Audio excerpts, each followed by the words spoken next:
Coming up on the Sunday Roast, the show that roasts the losers, celebrates the winners, and gives you all the best odds of the bets you weren't on but wish you were, Das. Jev, this is awesome. Pies are unbelievable. Are the Giants on fraud watch? And Bevo and the Dogs put on an absolute clinic. Jev, you know where to find us. At 100k Sports, YouTube, Apple, Spotify, Instagram. Send this to someone that's never listened to our pod before so they can rip us like everyone else does. Let's go. Come on. And now, 100k Sports and PointsBet presents the Sunday Roast. Welcome back to the Sunday Roast, the show that celebrates the winners and roasts the losers. It is the Round 7 edition, powered by PointsBet, brought to you by the 100k. Joining me as always, Darcy Ballard. Dobe, how are you, brother? I'm as cold as ice. I gotta make a sacrifice, I know. Jev, I cannot hit a Thursday night multi to save my life. Harry Zip and 7, that is my name. That is my name. He used to be in our geography class, Jev. Harry Zip and 7. What a man he was. Thursday nights, Jev, I cannot hit a goddamn thing. Currently, at the time of recording, the 100k is alive. The 100k is alive. How did you sleep? It's Sunday morning. It is alive. I'm up and about. It's all we wanted was a chance. I woke up feeling like Shadua Sanders. Just give me a chance and I'll make it happen. Yes. So we're alive. Yeah. It's awesome. So apart from hitting Thursday nights, so don't let the internet fool you, Jev, though. In the Discord, the account's looking pretty healthy this week. I've been hitting some winners, some try scorer multis unbelievably, some overs on the algorithm. The overs have been hitting. Just a small little couple of player multis. It's been awesome. Some goal kickers, some ones thanks to Statmate that we'll bring out maybe in the pod next weekend. But the guys that just kicked 2, Jev, there's 4 of them. They kicked 2 again. So they've done it the last 6 weeks. So I backed them. That got up. We've still had a pretty good week gambling, but let's get into it, Jev. Your first thoughts. Thursday night, one of the best weekends on the calendar. Melbourne, Richmond, probably not the heavyweights they both used to be, but it was still okay to watch. Yeah. I don't know if you'll ever see this game again on Fox Footy's like best games of the year or best games of the last 10 years or anything. I don't know if we'll ever see a replay of this game again, basically. I think you got to go look for it. And if you look for it, you're not going to see much. But it was a game of footy. I want to roast. I can't roast. I love where the Tigers are at, Das. I just think they're so good. They're so good. I think the old dogs like Broad, Voston, Jaden Short, Tim Taranto, like Tom Lynch, Nank, are just playing their role. They're playing footy the right way, and the young guys are just learning. They're well coached. They all play footy the right way. Like, they played so well that first half. And then the Ds just did what they had to do to get 4 points. Back to vintage Petrarca, 28-2. Like, he wasn't amazing. He wasn't super damaging with the ball, but still, he's walked off with 28-2. Gawn was best on. He's got about 9 best ons on Anzac Day Eve. He wins it every second year. He's just a superstar. It's good. Bailey Fritsch was finishing his goals again. That's what we haven't seen this year. Like, he had been horrendous. So it's not a game to roast. I want to, but there's a couple of guys we might roast in a minute. But yeah, I'm surprised that Bailey Fritsch actually came straight back in after one game in the twos. I think he only kicked 1 goal. But Jev, we like to keep opinions at the forefront. So you said while the game was on, the Tigers are better than the Swans. So I had a look. Who's going to win more games over the next 3? So the Swans have the Giants, the annual ass kicking against the Bombers, and then they got Carlton. Yep. Then when you look at Richmond, they've got the Hawks, then they've got North, and then West Coast. Who genuinely wins more games in the next 3? Yeah, so I messed in the group chat. I'm watching the Tigers. I'm like, they're genuinely just better than the Swans because I'm judging the Swans off, are they winning the premiership this year or are they not, sort of thing? Or are they winning prelim finals this year or are they not? And I don't judge the Tigers off that. And I'm watching, I'm like, how good are these kids? How well are they playing? So I don't know if they're better than the Swans, but when you say it like that, I want the Swans to go minimum 2-1 in that 3-game stretch. I'd like to think 3-0, minimum 2-1, and there's a world we go 1-2. There's a world the Tigers go 2-1 in that stretch and are better than the Swans. They can't be. They can't be better than the Swans. They had the number 1 pick. We're trying to win the fucking grand final this year, but I just see it with the Tigers. I don't know what it is. I just see it. And Sammy Laylaw is going to be an absolute star. He's lucky he doesn't have the same media coverage as Harley Reid does. He's having just as good as a year as Harley Reid had last year. through 6 weeks. He's playing well. He probably doesn't have the flashiness or like the hangers or the fends off. Well, he like, sort of does. But Think like of round zero. Round zero was a highlight reel. His game. That game was with his goal kicking, but like those big, like Harley Reid was fending off Petrarca, Oliver from 50, kicking goals, like sitting and we on saw him people's heads. gather around last year against the Swans, and he kicked his first. He was just a megastar. Like Sam Layla's, I don't know. I think only reason why Harley Reid was the first kid in probably, in however many years, like since probably Jack Watson, he was the number one pick 2 years out. Yeah. Like this draft was like, who's going to go? I hear. And Sammy Layla's just a quiet kid, lets his snag fall out. Let's roast a few, Jev, because that's what we like to do. It's all a bit of fun. Not really. Let me pump up the bloke first before you roast his opponent. You forget how good Tom Lynch is. Tom Lynch is I forgot how good he is because we haven't seen him healthy in like 2 years. He kicked 3-3. It feels like watching the game, he could have had 8.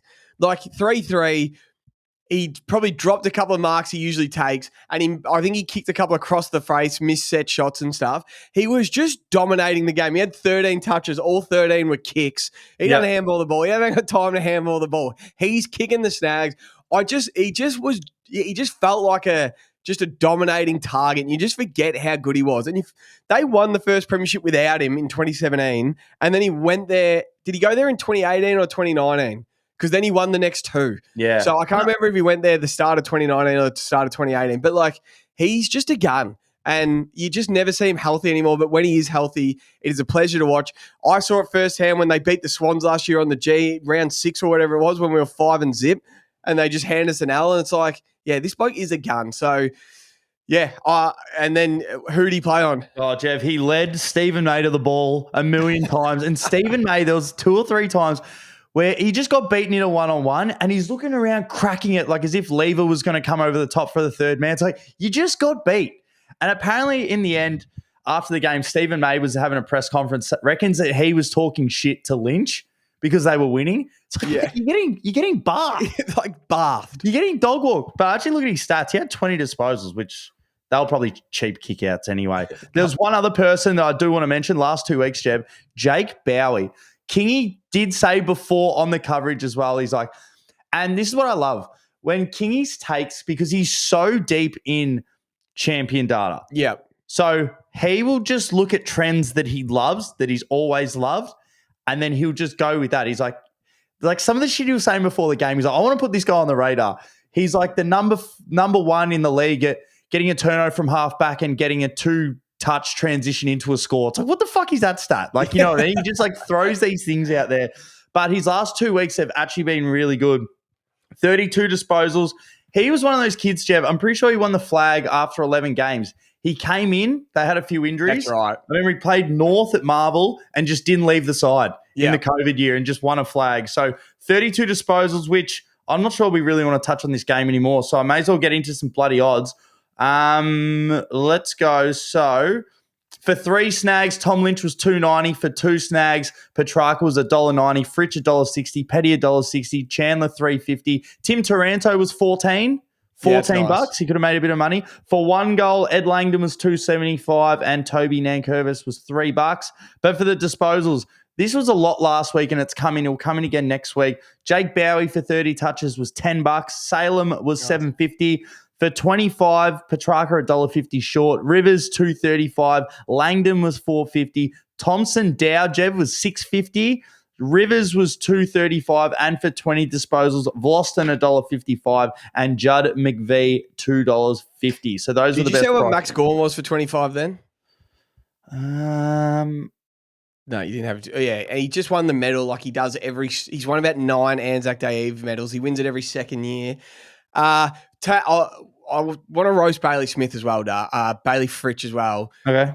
So he kicked his goals. He looked good again. He finally looked like himself. And then in the last quarter, when he had that pot shot, instead of passing it to that whoever was wide open at the top of the goal square, that annoyed me so much. Yeah. So much. Like, to establish yourself back in the team, just put that to the top of the square, guarantee a Melbourne goal. Don't have that shot. They would have liked it more if you put it on the top of the square than kicked it, because the tape still comes on of you just burning a teammate to kick the goal. So I I hope he gets sprayed for that. I hope he nearly gets dropped. No, I don't hope he gets dropped. Gone was $4. And also, Dope Thursday so stiff, it cashed. It went through. The score was on the scoreboard. So you had Cozzy for 2 as your last leg. He kicked a goal. They put 6 points on the scoreboard. It was about to be bounced in the middle, and then it called back touch. I messaged you. I'm like, only Dope Thursdays can lose that way. Oh God, it was funny. All right, let's get on to the next game, Das. One of the games of the home and away season every year. They do it so well. Collingwood Essendon, Anzac Day at the G, 3:20. It is just awesome. The Pies win by 41 points. The Pies are bloody good, Das. They're bloody good, Jev. We started the game. You came over. You got kicked out of the house. The missus had something on. You said, Das, can I come over? A friend over and she's like, can you leave? I'm like, Get in here, Jevy. We'll watch it together. And the Pies, at one stage, they were up by 2 goals. They probably should have been up by 40 points. Yes. Nick Dacos, leave him off at the back of a stoppage. There was he got handed over 2 or 3 times, but no one actually wanted to go to him. He kicked the first goal, came out as captain. He's the next captain of the club. Give it to him in the next year or two. He just talks so well. I'm jumping here in timeline, but the best thing about Anzac Day and Darcy Moore not playing is that we don't have to hear him bloody speak. How good was it, Jev? Just to hear a fresh voice. Nick just went up there, said what he had to, and then got off. Anyway, didn't make it about him and speak some absolute rubbish out. Embarrass himself. Yeah, it was so good not hearing Darcy Moore. All right, let's go back to the start. So Nick Dacos, unbelievable. Josh Dacos, unbelievable. Still side bottom after getting a bath in week 1 in opening round against Binga Daniels. Unbelievable, 15, 16 clearances. They just look like a well-oiled machine. And if you listen to the roast every week, I'm telling you, go back and listen to Scott Pendlebury when he talks about their preseason. They literally do 6 drills. And you watch them in tight. When they verse the Blues, how good were they in the wet? Yesterday, on Anzac Day, how good are they in the wet? They're just 1 or 2 chains, and all their mid-forwards, not everyone's going to have a big day. McQuarrie was barely sighted. Bobby Hill kicked like an Acker-type drop punt from the boundary, but it was Jamie Elliott was the one that actually really hit up, and he got all the chocolates on Friday. So it was a great team win. The Bombers did fight back a little bit. Well, they kicked 3 or 4 in a row. We're like, here we go. Let's get ourselves a game. But yeah, the Pies ran over the top. Very good side. It was still a very enjoyable game, even though they smacked them by 40 points in the end. Yeah, there's a couple of things, the Pies are right on Premiership watch now, or if they feel like they're playing in a prelim, the only thing, and I'm going to say it, and I know Pies fans don't like hearing it, they're old. There's a lot of season to go. Is still side bottom right now going to look like this in round 24? You know what I mean? Is Pendles right now going to look like this later? They Membry and Hoskin Elliott and Jeremy Howe and all these guys, they're in great form right now, but is it going to look like this round 23, round 24, all this stuff? But they look prelim, man. Things that just jump off the screen, and you said it as well, how clean they are in the wet. From now, I'm going to give some odds in a minute. If you see a sprinkle of rain on the radar in a Collingwood game, just back the Pies and how much they stick their tackles. Drag them down. Yeah, bury them into the ground. They come forward and crunch you. Perryman and just guys like this. Ned Long, the strangest rig I've ever seen, but geez, he sticks his tackles. These big long levers. He looks like his legs are about 1 foot and then his torso's about the other 5 Ned foot of his Long body. Levers, that's his name. Ned Long Levers. Ned Levers. They are so good. And then Nick, the kid, he's just unbelievable, isn't he? But has there's sayings some tradies just can't drive past a Macca's. They have to go through the drive-through and just get something. You talking about yourself? Nick doesn't say no to a pot shot from outside 50. So Good. He kicked the first, then he missed 4 more. And I know everyone's going to say he passed that one to DeGoey in the goal square. No, he had a shot. He just kicked it a bit, and DeGoey took a strong contested mark in the goal square. He had 4 eyes light up shots from 50 that kicked 3 points. He could have kicked 5. He definitely could have kicked 4. He probably should have had 4. But his eyes light up. But I can't bag him. He's the best player. Oh, probably the best player in the comp. It's definitely 1 and 2 between him and Bond. And they're just so good. Like, I'm sure Dan Houston cost a lot of multis on the week. He only had 15 touches. Is still side bottom on Pyramid Watch. Do you think he should be on the pyramid right now? He's unbelievable. If you're talking about because now we're at around 7, you're no longer looking at last year. Yes. It's what have you done this year? 100% he deserves. And I know you might be like, when you're thinking about it, like, he's not a top 21 player. We've got all these young kids. Yeah, but right now, what he's doing, he's playing at a top 21 player in the AFL. There's 6 on the trot, and he's been a massive part of that, like a huge part. He's playing some big games. I would think that he deserves a spot on it. It's gonna be tough. You got to think the pyramid is a rich tapestry, and I try and think like, so my round 4 pyramid is doing the rounds on social media right now, and it looks silly. So I've got to look like, if I post it this week, and it is the top 21 right now, but it's also got to look in 3 weeks' time when we do it again. Does it still look good? And right now, my round 4 one looks stupid. So, like, let's just say the final spot in the pyramid is between Jesse Hogan or Steel Sidebottom. Yeah, I know what you mean. You know what I mean? And it's like, what's going to look better in 3 weeks' time? So that's a thing. Let's talk about the Bombers, Darth. Yeah, I just feel it's not about prediction, though. Like, it's got to be now. It's going to be now, also, but I was thinking about the media team. Maybe we write when the last pyramid was, because I think people think it was from yesterday. No, it says it on there. It says it. Does it? You look at the comments, and I had to comment like, this was around, pricey comment for me. But anyway, let's talk about the Bombers, Das. Flat hands, Caddy. There's a couple I'm going to roast in a minute, but they were gone for all money in the first quarter. Like, it looked like 100-point drubbing. Yes. And then they had a genuine crack on the back of Sam Durham. Like, he was going head-to-head with Nick Dacos. He wasn't necessarily doing a great job, but then he kicked 2, had about 4 centre clearances, and just got them going, got him back into it within a goal. I'm like, yeah, if Dacos going to give you a bath, I guess that's the best way to go straight back at him. He was great. They had a crack, but you can just see they just don't have the talent Collingwood have, sort of thing. They're not as well coached. They have the players. Like, as soon as it started raining, where did Nick Martin go? What happened to Nick Martin, Das? I think he had a movie audition playing Ray Romano. Everybody loves Raymond. Anyone you want to talk about? Yeah, so I think Mason Redmond had a couple of good contests where, like, yes, that's did not shirk a couple of contests. Yeah, I was pumped. That was good. Geez, a bloke got brought back from the dead to just cop a bath.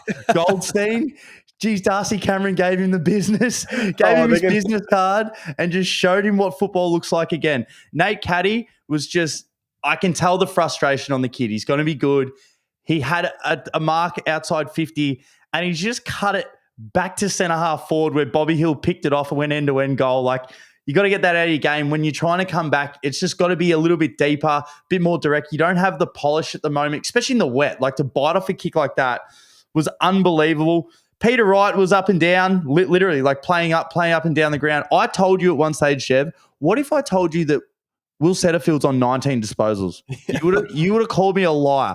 He had 19. He was not cited. Now, the number one rule, Jev, if you're a club and you're drafting, who don't you draft? What family don't you draft from? I said this a couple of weeks ago. My first thing, it's D, D, D, D. Do not draft Dersmers. I do not draft Dersmers. Any of them. There's one coming through. If he ends up at the Swans, I'm going to spew up. I don't draft Dersmers. Apparently, Yasmin can't even get a game at the Blues at the moment. She's in Perth. I don't know what's going on. Don't bring her into the Blues, mate. Just a laugh. Now, I've said it a few times. If you're going to get paid like the big boys and you want to play on prime time, you want a seat at the table with Wiedering, Harris Andrews, McGovern, all the best of the best, Jev. Let's give it to him. I know that they cop it a lot, but that's what the show's about. Ben Mackay, Jev, he's had 4 disposals. He doesn't play far enough back where he plays in the middle. He gets sucked up to the contest a little bit too much. He doesn't want to mark it. He doesn't want to kick it. When he does mark it, he goes back and kicks it back 15 meters because he actually doesn't want to actually use the ball. Why did they get him in the side, Jev? Is he an interceptor? Is he Is he a diffuser? Does he go to the best forward and take them out of the game? Does he crash packs? Is he a good ball user? I just want to know, just from your opinion, why? What does Ben Mackay do? I can't believe when I saw he only had 4 touches because he was on the screen a lot. I reckon he had 4 kicked on him in the first quarter alone. He's only had 4 touches. So you and me were talking about this live. So there's different types of defenders. So let's say he played 100% game time.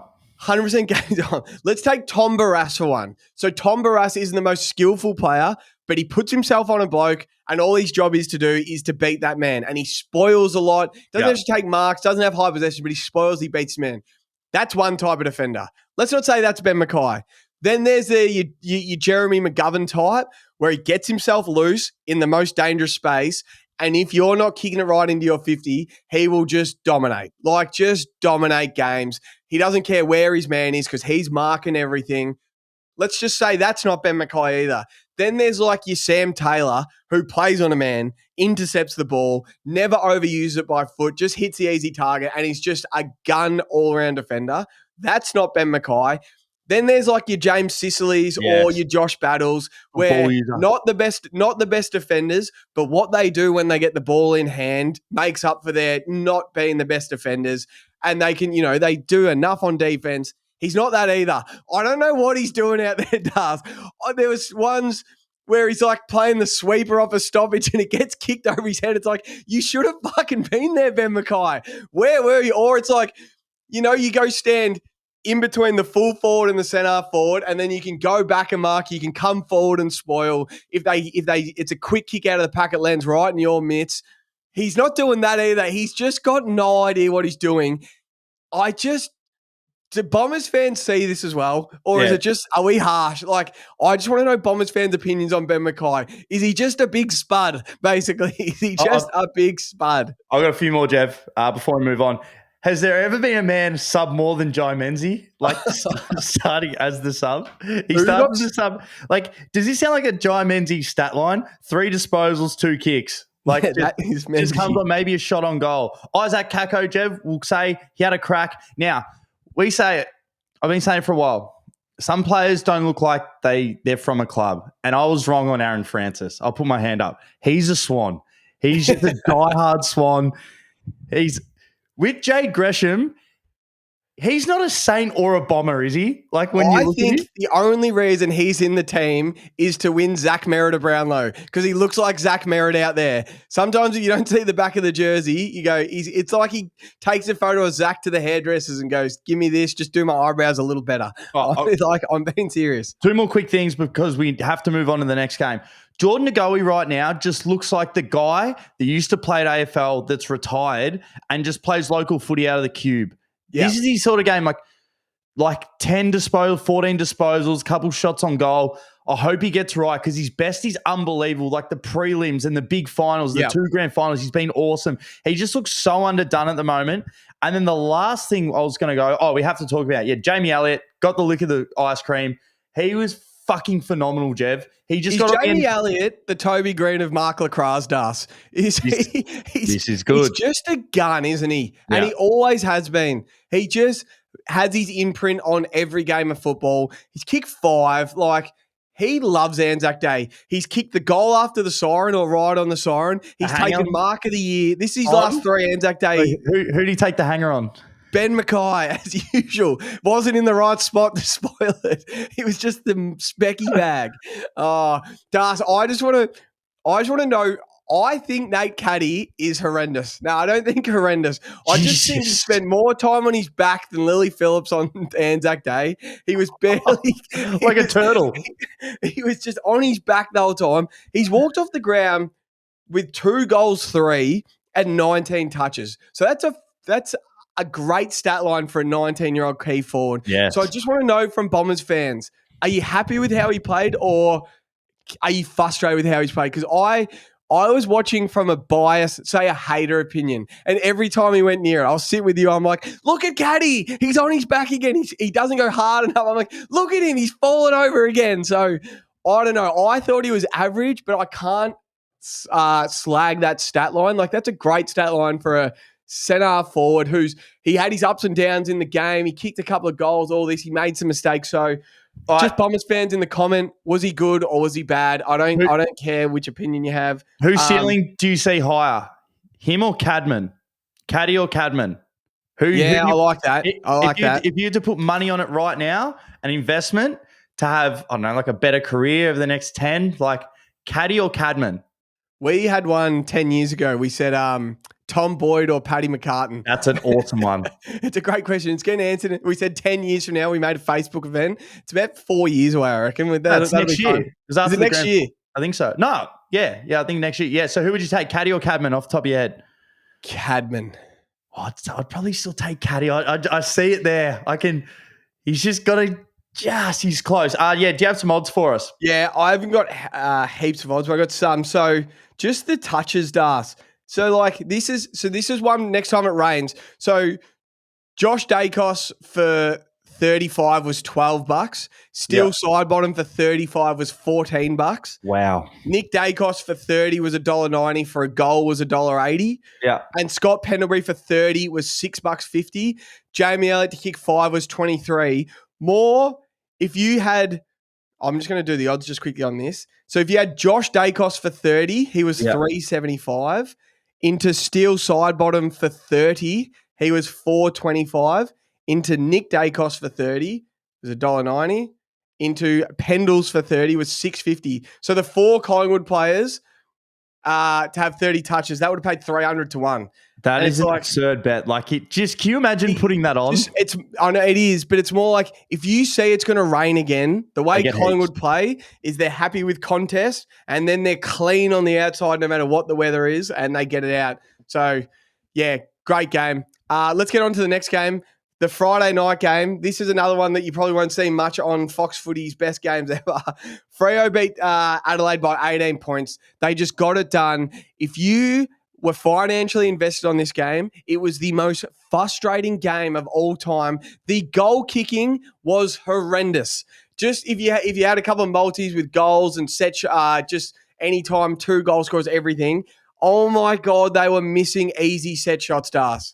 Yeah, I had the over. So the algorithm, I plug it in, had the under first game, which was a lock. The over in Anzac Day, beautiful hit. We had the over here, perfect night in Perth. It was unbelievable. Both teams looked good, good-looking deck. I think the over was 188.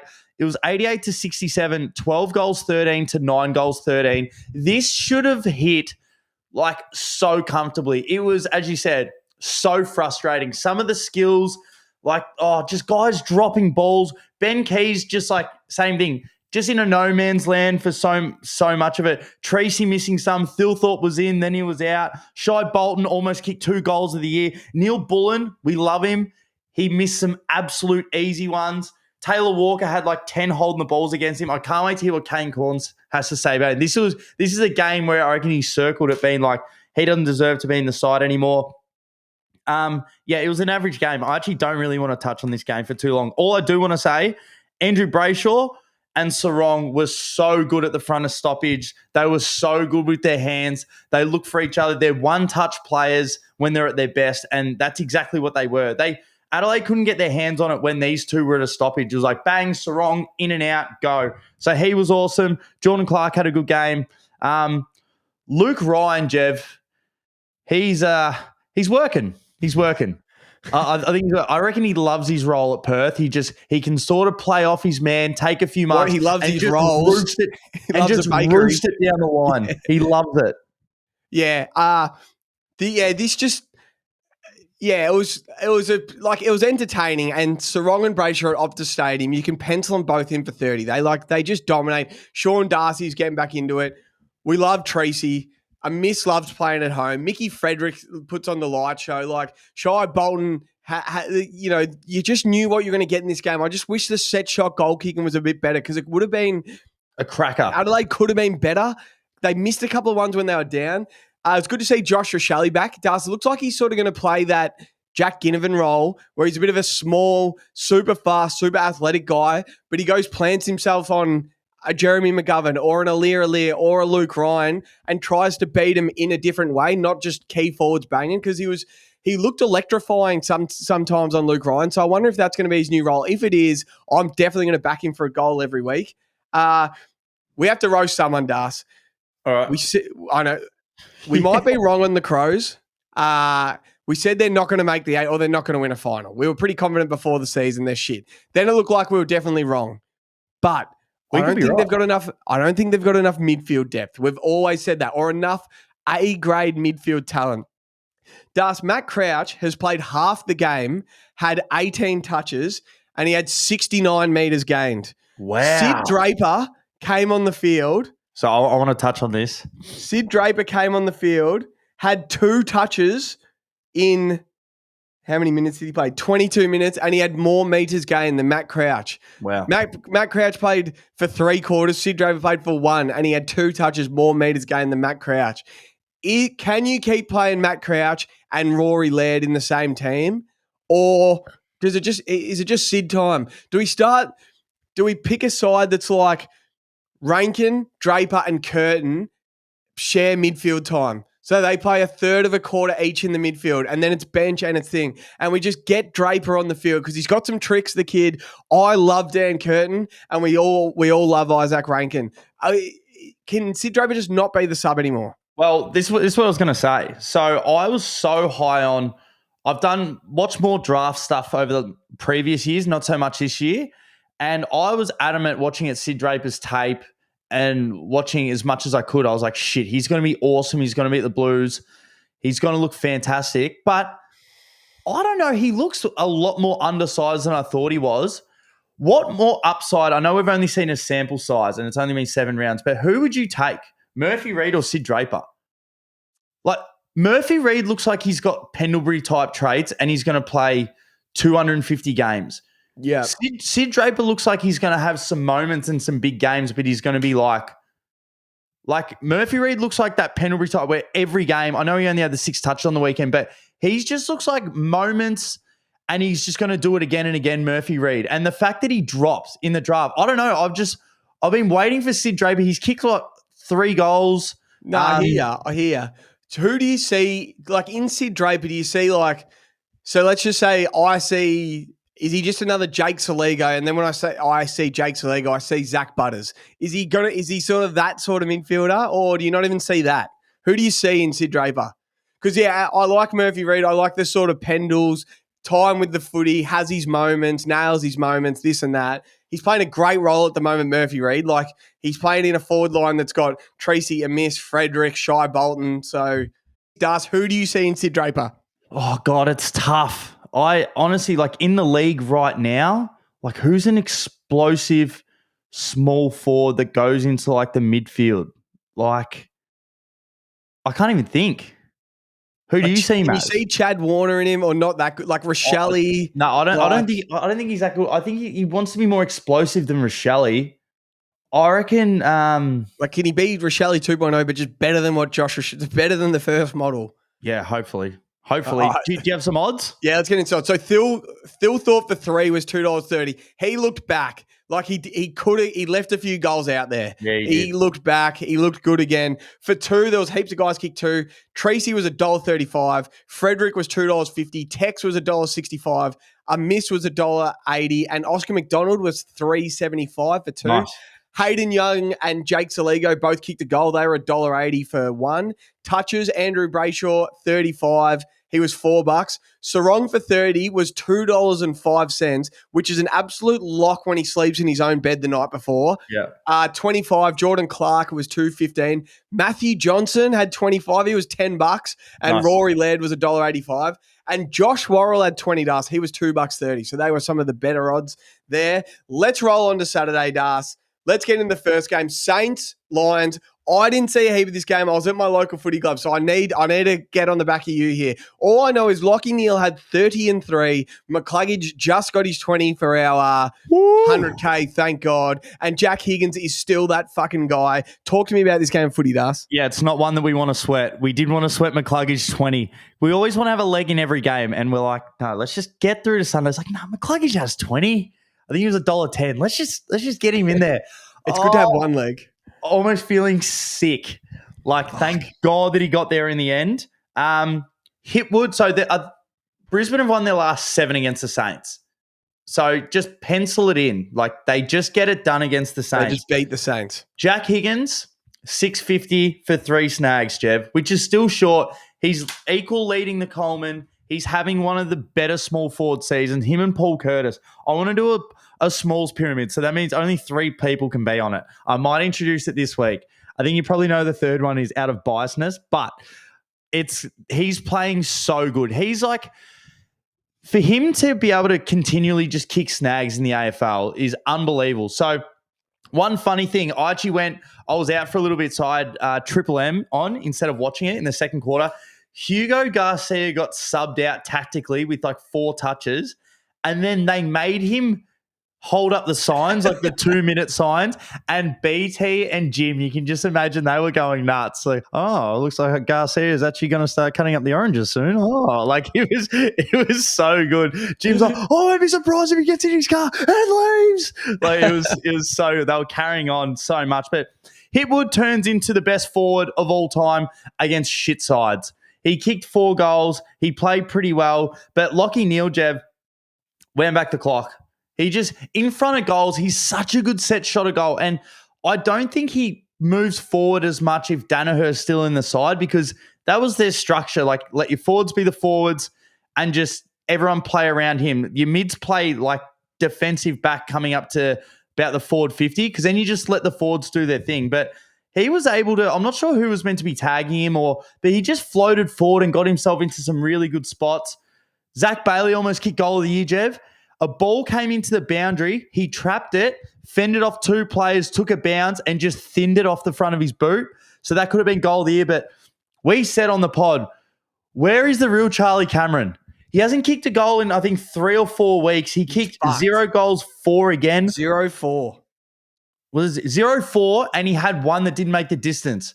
Like, he's got the all-time yips. So I don't know who Brisbane are playing next week. They are playing Gold Coast at home. I might ladder Cameron. I actually might, because he's absolutely due. But the man, Jev, he loves playing back at Marvel. That is Will Ashcroft. He had 35 touches. He's so clean. He's cleaner than a fresh pair of boots at the start of the season. That's how clean this man is. He got tackled holding the ball, was laying on the ground, handballed it, and it was still play on. That's how clean he is. Yeah. Like, he's awesome. The Saints, I think we're starting to see the real Saints now, Jev. So I'm just looking at the stats here. LeBron Zorko, 34 again.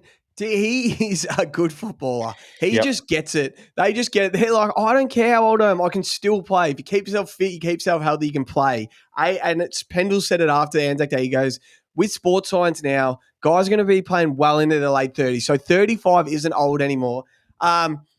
This is why we bag the Saints, Stars. I'm not going to bag them too much, but you can build around the edges. But at the end of the day, when it's a centre bounce, you've got to win and lose games in the midfield. Like, you got to have the talent and you got to be able to defend and you got to win centre bounces. And the Saints are built around the edges real nicely. But when the big dogs come to town and Lachie Neale rolls in and Will Ashcroft rolls up and Dunkley, who's just a dog, rolls up and all these guys come, they're just going to give you a bath, basically. Yeah. And I saw it firsthand grand final day. And yeah, you can either build from midfield out or you can build from the spine in, sort of thing, and then work around your edges. And the Saints are doing it a different way, but they're not going to win a grand final until they get a Zach Merritt or a Zach Butters, as I say it every week. And they just get beaten all the time in this thing. And they had a great game against Port Adelaide, and they beat them that day with their dud midfielders, and they haven't been good since. So, sorry, Saints fans, you're just not that good. I've got one for you. I want to make the Spider-Man meme. There's the 3 Spider-Man and they point at each other. If you close your eyes for a second, Jev, and I want you to imagine, what is the difference between Max Hall, Lance Collard, and Hugo Garcia? No idea. Do they just point? Are they just work or are they just dogs? They're 3 of the same player, just looking at each other. Max Hall, Lance Collard, Hugo Garcia. Are they just forklift drivers, are they? You know, your work's got forklift drivers and you don't know which bloke's which, but they're all in the forklift. You just need a forklift driver. You're like, mate, can I get you to pick up this pallet? They're the forklift drivers. You need 2 of them on site. I don't think you need 3 2 of them on site at all times. 3 might be too many forklifts. Yeah. Morgs' man got subbed off. unfortunately. Mason Wood, he got a head, but he still kicked the snag. Morgs is so right about this. Why is Mason Wood $1.35 for a snag and Jake Stringer $1.20? We'll get to that in a minute. One other one I wanted to quickly touch on. Oh, your Smalls pyramid. If you were 100% honest about the pyramid right now, it would be Jack Higgins 1, and then it would be Paul Curtis and Ben Long. It wouldn't be Nick Watson. They're all better than Nick Watson right now. Nick needs one more. He's got one more game tonight. If he kicks needs 6. a big one. And Ben Long's playing today, and he's in the 100K we need. Right, so I'll give you some odds on this game, Das. Yeah, so the line was 14.5 and the over was 180. Both would have absolutely smashed. So I had a 3 parlay over. So I had all 3 games hit the over, which they did, which was 689, which was nice. So Hitwood for 4 snags was 650. Jack Higgins for 3 was 650. Zach Bailey for 3 snags was 13. Lockie Neal for 3 snags was $51, which was fantastic. 2 snags, Logan Morris was $1.70, which isn't that much. On to disposals. There was only good price points for 35 and 30. So for 35, Will Ashcroft was $12. And for 30 disposals, Nasai was $1.90. Zorko was $2.80. Brad Hill was $15. And Darcy Wilmot was $15, the explosive Victorian. He looked awesome. Nice. Next game. Port Adelaide, get it done over North. We all predicted this, but North was so much better than I reckon everyone predicted. I just thought Port were going to win this by about 50 points. North are going to play all right. They're going to be too good. I was impressed by North. I liked watching it. I like how they went about it. They actually showed a bit about them. They missed some bad set shots. Talk to me. Yeah, so I just want to look at if you get an absolute ass kicking, like I mean an ass kicking. So West Coast, Carlton. So Carlton beat, who did we beat? Did we verse West Coast the other week? Yeah, we beat West Coast. Gather round, smashed them. Yeah. You take the line bet. So them versus the Bombers, they kept it within 4 points. I think the line was 28 and a half. Yep. We pumped North Melbourne on the weekend. Have a guess what the line was in this game. Oh, it was like 40. 40.5. Yeah. Take that $1.90. Yes. Like, take that. Like, they were always going to respond. So it was good to watch them have a go at it. They bottled some of their chances. They bottled it. And then when they finally started to come back, we touch on it every week, Jev. If he's not getting a goal kicked on him out the back, he's giving away a stupid 50 free kick for not giving the ball back to the player. Luke McDonald, Jev, the pressure valve. He gave them one back at the end of the third. Remember that? They had it. All momentum. They started to kick some snags. Larkey had an all-time just forget about this game. Dropping balls, missing ones from outside 20. But you can't give it to a player because he's been so good for so long. Carried the team on his back. People make mistakes. So I'm not putting this on Larkey. Yeah, but but you got to roast him a little. What frustrates me about Larkey so much is because he's always played in a shit side, so he might walk off the field with 7 touches, but when he took his mark and he had his set shots, he went back and nailed them. And that's all we knew about Larkey is he went back and slotted them. Now he's missing them. So now he's giving me the shits right now, and it might be financial because it's costing out of my pocket, but it's like the one to make it a draw or make it a 2-point game, he was 30 metres out directly in front with about 4 minutes to go on the clock or 2 minutes to go, and he went back and missed a sitter. For sure. Like, you can't miss them, Larkey. For sure. And like that's what I say. He knows that. And he's just like, fuck. He's the best. For weeks now. Yeah, he's just got to get it right. He's got to get it right. The man, what's his name? Kellen Dawson, biting off 50-metre switches in the back line that are just getting turned over and reversed back over his head for snags. You'll learn from that young fella. First game back in, which was very audacious in the third quarter. Who did I really like his game? George Wardlaw's snag. That was a snag. He can play, the kid. They look 10 times better when he's in the side. Luke Parker, Jev, 300 games. I love Luke Parker so much. Shout out. Kicked the snag, 27 touches in an old dog, 300th game. He's just a footballer, isn't he? I love him so much. I was so happy for him. Das, is there a better coaching move right now than Connor Rosie going to halfback, and then it's Horn and Butters in the midfield with the mix of Wines and Drew, and then a couple of guys spit through there? How much better does the balance look? Butters is on Brownlow watch. I reckon he's on 9 votes, 3 and 3 his last 3 weeks, or close to. He's just a stud. Horn was on edge. Jason Rancis was on edge in this game. He looked like he was gonna get belted or belter bloke. He was fired up. That 3/4 time huddle. So this is what I want to touch on. Next week, they got the Dogs. Who are you putting to him to get under his skin? Is it Libba? Because Libba will piss him off. Yeah, he can't control himself. Yeah, he's and a he even nutter. said after the game, he's like, they had to. So you got a 3/4 time huddle. You're only just up. You've got Ken 1-on-1 with him, with Butters his arm around and Rosé. Yeah. He just can't. And he was still walking off. I couldn't believe he was walking off. Got a temper issue. Get Libba to just get under him all game. That 100% has to be the play. Yeah. That 100% has to be the play. One player I want to touch on, I'm going to get up his stats for the last few weeks. Actually, no, I can't be bothered.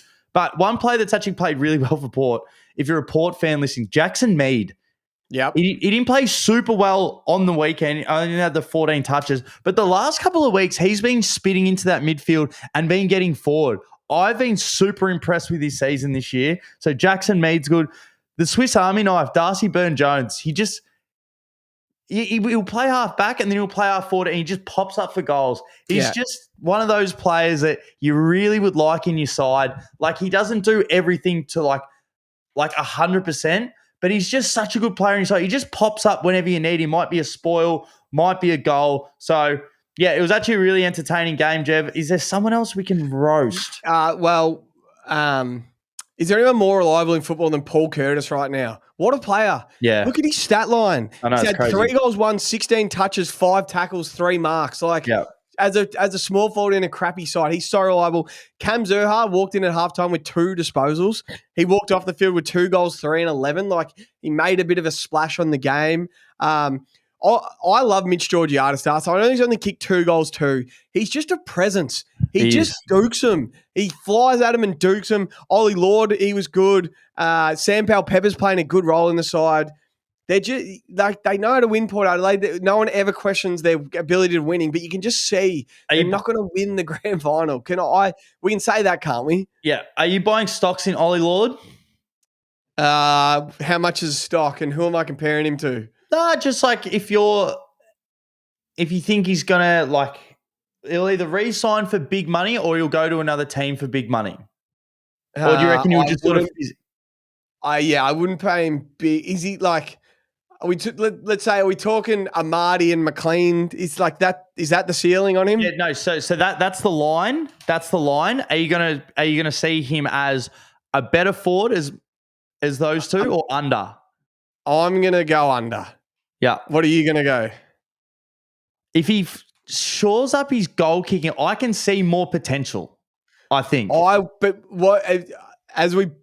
What's he going to get paid? Is he going to be on $900,000 a year to be a little bit better than Hayden McLean or a little bit better than Joel Marty? His contract will get paid. His next contract will get paid more. I think with Todd Marshall out of the side, while he still gets good entries, it's just him and Georgiades. I think he's finally starting to come into a bit more. Yeah.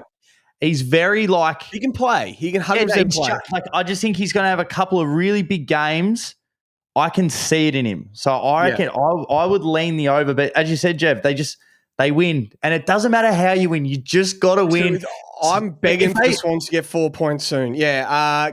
Colby McKercher still on Mythwatched ass. I don't care what anyone says. He had some bad moments in that last quarter. I'm not going to compare him to someone because or else it would just come out. But talk about, you know how you know when someone's a left footer?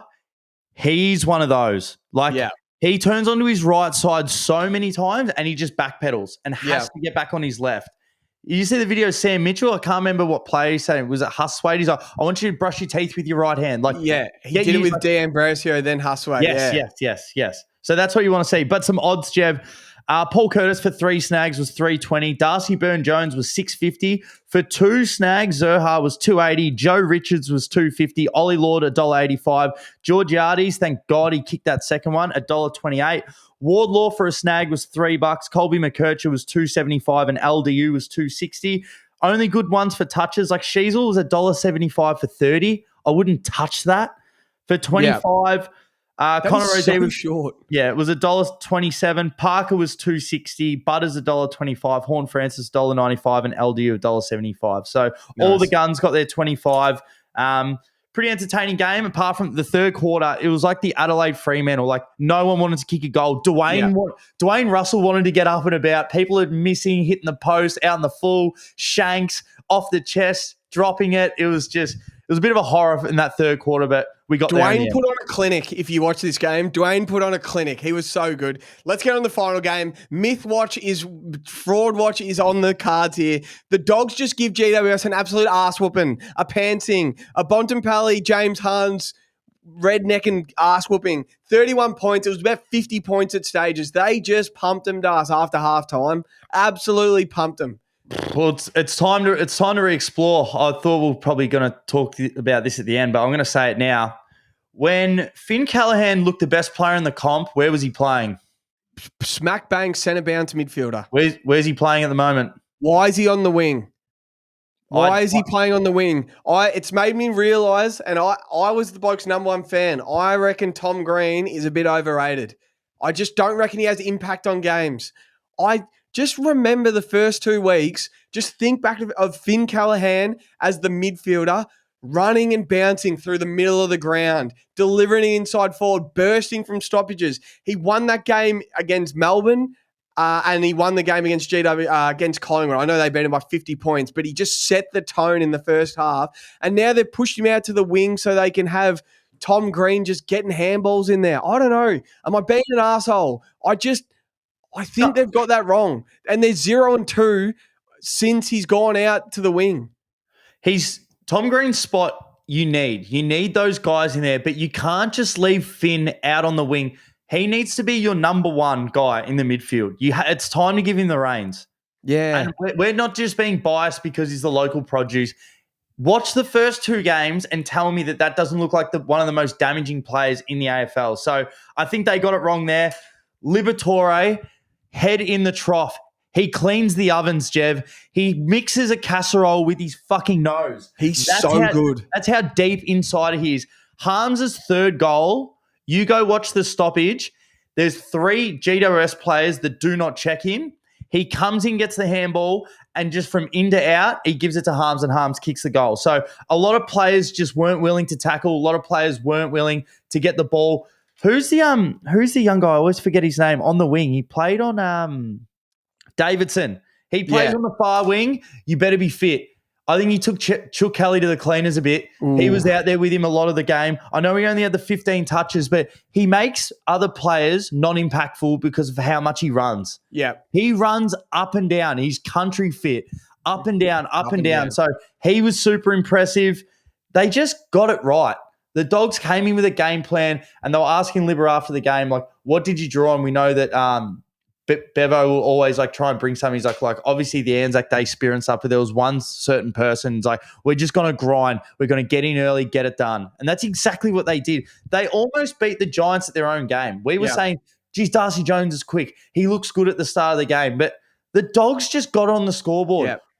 They had the luxury of subbing him out. They kick goals when they had to. They don't care who kicks it. Harms is kicking goals. Kennedy's kicking goals. Norton's not kicking goals. Riley West is kicking goals. Riley West kicks goals. Yeah, needs 5 touches. You need predictable forwards. Like, don't get me wrong, Sam Darcy when he's there, it's great. But sometimes for a few games, for a game plan, Ross Lyon can do it, Bevo can do it. To beat a team on the day, it's like unpredictability is sometimes your best tool, and they just played the perfect game. Does anyone? I know this isn't really the roast how we talk. Does anyone play better team defense than the Dogs? Whenever you see a wide behind the goals footage of a Dogs game, and the other team has it at half back, and they show the zone the Dogs are in, it is clinical. You'll notice it next time. They put teams in a vice. Teams have to kick long, and then it's just Dogs, and they just win the ball, and they take it end to end. They play the best team defense. You think they drop Liam Jones. So all of a sudden, you've dropped Liam Jones. You brought in this first gamer who was wearing number 5. Number 5 looked funny on the Dogs jumper. Who are some famous number 5s? Boyd. Matty Boyd. Who else? What was this kid's name? It's Jed Buslinger. He got drafted. Jed Buslinger, 2 years ago, and he's been made to wait his chance. And this is what I wanted to talk about. It's like Kingy always talks about it. The other commentators on Fox, I mainly watch Fox, they're like, how important is Liam Jones? Like, what he does for the side. And the fact that, you know what? We're going to sub you out for almost maybe one of the most high-powered forward games of the year. Yeah. You're going to get dropped. We're going to drop in a young kid, Jed Buslinger. He's probably going to have to take Hogan at times. He's going to have to take a few others at times, and we're just going to put you in the deep end. And he played awesome. Like, he didn't look out of whack. And when he spoke after the game, he's a guy that's had to cut his teeth in the VFL for like 2-3 years and just be like, finally, here's my chance. So good on him. It was a good game. Yeah. Jesse Hogan had his mitts to about 14 balls and he only kicked the 2. It could have been so many more. And Toby Greendass, goddamn, what was that one he hit the post on? He's run into an open goal. He just had too much time. Should have just dribbled it through. I don't know what he was doing. That's 2 weeks in a row he's done that. 2 weeks in a row. You've just got been like iffy. There's just Giants are just, I don't know. They're just that smidge off. Are they on fraud watch? I'm still all in on them playing grand final day because I just want to be. But yeah, they're not as good as I definitely think they are. 100%. They're not that good. This is what you have to think about. In the season, there's almost about 4 or 5 seasons within a season. Yeah. So you just got to ride the wave. So last year, the Giants and Geelong were 5-0. Yeah. Then they went zip and 5. And then they versed each other around 11. Legally, took that mark. Yeah. Teams are going to go through waves. Collingwood played in that first game. They're the worst team in the comp. They're too old. Yeah. They won their next 6. And then they might lose a couple. It's waves of the season. You ride the wave. There's nothing. Game plans and coaches go to work on you and you adapt and all that stuff. Nothing fun than just reacting at the time. Hawthorn are riding the wave right now. Yeah, you're right. Exactly. You're right. Who else? I wanted to say someone else. Marcus Bontempelli is playing a different level of football right now. So I know he's only walked off with 21 touches and he missed a sitter of a set shot, but he's had in his 21 touches, he played 3 quarters. He was subbed off basically at 3-quarter time because the job was done. He's had 10 score involvements, 4 direct goal assists. He's just and he was getting tagged by Bedford. He is just a superstar. Like, this is like watching Jesus Christ run around. This is what would have been. This is what it would have been like watching Jesus Christ play football, Darth. He is just a gun. It is unbelievable how good he is at football. Do you reckon, before I get into some odds, do you reckon Hogan's been watching tape of Shannon Neal? Oh, just dropping him. Just dropping him. Is Darcy Jones? Nah, when I was watching earlier, I'm like, is Darcy Jones in the All-Australian radar? Because he just bounced off the screen, or is he just a good-to-watch player? He needs to... you want to see it for a real good season this year, and he might get selected next year. But he definitely has a point of difference. Yeah. He definitely has a point of difference with his speed. This was such a Dogs Bevo win. Yeah, give us some odds. You could have made some money off this game. Oh, yeah. Harms for 4. Yeah, so Harms for 4, couldn't get him. You can only get him for 3. So $41. But maybe, nice. I'm sure we'll find another price point somewhere where you could have got him for 4, but we'll find that out later in the week. So $41 for 3. Riley West was $9 for 3. Riccardi for 3 was $6.50 for 2 snags. Rory Lobb, $13. Matt Kennedy, our man, $8 for 2. Like, Jesse Hogan was $1.28. Toby was $1.50. Bedford for 2 was $8.50. Lockie Ash for 30 touches was $2.70. Whitfield $1.60, too short. For 25 touches, Matt Kennedy was $2.25. This man, Joel Frazier, looks like looks like the local produce in a Dogs jumper. Yeah. He burst from stoppage. He's a guy. He was $6.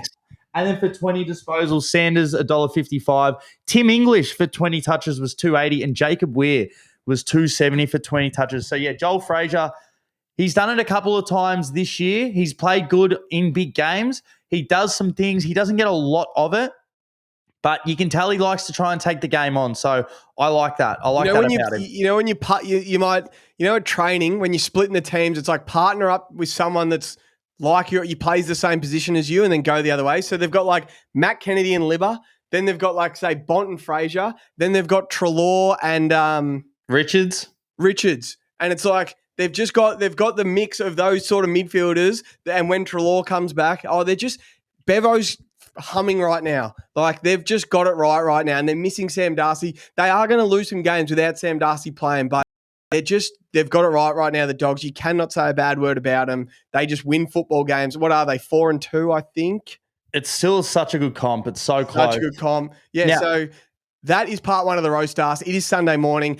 Let's give Morgs a shout out. Happy birthday to Morgs. In the comments, wish Morgs. It's Morgs' birthday today, Sunday, the 27th of April. We're going to watch some footy with him. Carlton, Geelong today. Showtime Swans are playing. We will be back tonight for part 2 of the Sunday Roast. That is part 1. Let's go.